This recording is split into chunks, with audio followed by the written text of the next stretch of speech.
검찰의 수상한 영장 반려로 경찰의 경호처 수사에 제동이 걸렸습니다.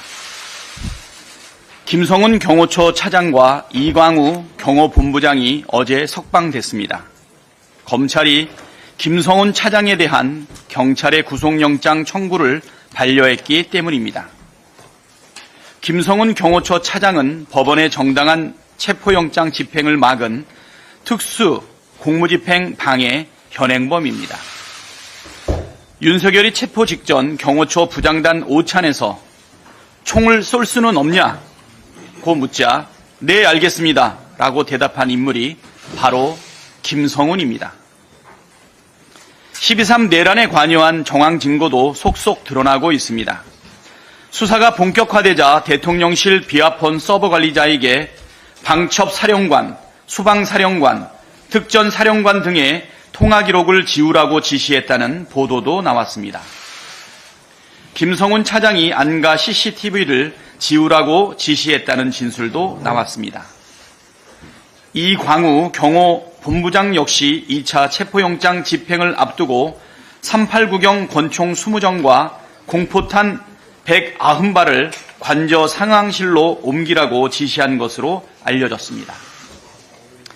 김성훈 차장과 이광우 본부장은 경찰 조사에 출석하면서 휴대전화를 갖고 오지 않는 꼼수를 부렸습니다.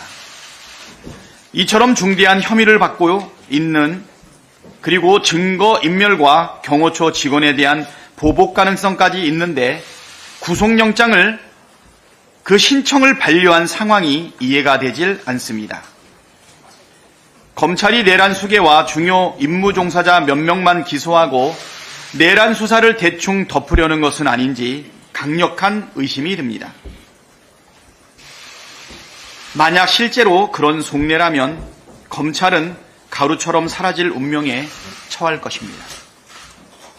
그렇지 않다면 검찰은 경호처 강경파 핵심들에 대한 수사를 방해하지 말고 적극 협조하십시오.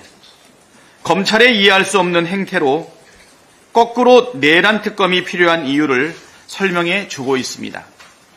내란 특검으로 수괴와 잔당들을 한 점 의혹도 없이 철저히 수사해야 합니다. 최상목 대행이 내란 특검법에 거부권을 행사할 것이라는 전망이 나오고 있습니다. 경제가 망하든 말든 상관없다는 것인지 민주주의가 무너지든 말든 괜찮다는 것인지 묻지 않을 수 없습니다. 외환 행위와 내란 선전 선동죄를 빼자는 국민의힘 요구를 대폭 수용한 특검법을 거부하면서 무조건 여야 합의만 요구하는 것은 국회 입법권에 대한 심각한 침해이자 반민주적 폭거입니다. 원내 6개 정당이 모두 동의하고 국회 본회의 표결을 거쳐 의결된 법안을 딱 1개 정당이 반대한다는 이유로 거부권을 행사하는 것이 말이나 됩니까? 무조건 국민의힘이 합의해야 한다고 우기는 건 국민의힘 일당 독재를 해야 한다는 독재적 발상입니다. 최상목 대행은 헌법과 법률을 수호할 의무를 다해야 함에도 불구하고 내란 사태를 끝내기 위한 필수적인 조치들을 하나도 이행하지 않고 있습니다. 명백한 직무유기이자 반헌법적 행위입니다. 12월 14일 윤석열 탄핵안 가결 이후 한덕수 최상목 대행이 행사한 거부권만 벌써 9건입니다. 민주적 정당성이 없는 대행 체제가 민주적 헌법적 정당성을 갖춘 국회의 결정을 심각하게 침해하는 일이 있어서는 안 됩니다. 내란 진압을 미루는 것은 나라 경제를 거덜내자는 것과 다르지 않습니다. 한국은행은 12.3 비상계엄 여파로 올해 경제 성장률이 약 0.2%포인트 낮아질 것으로 추정했습니다. 12.3 비상계엄 때문에 실질 GDP 4조 5,840억 원이 날아갔다는 얘기입니다.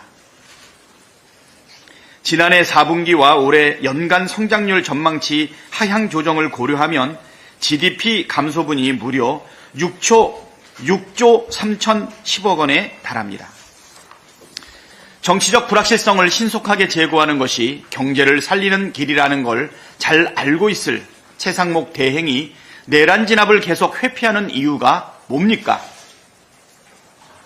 최상목 대행은 헌법과 법률에 따라 마흔여 헌법재판관 임명, 상설특검 후보자 추천 의뢰, 내란특검 공포를 즉시 이행하십시오.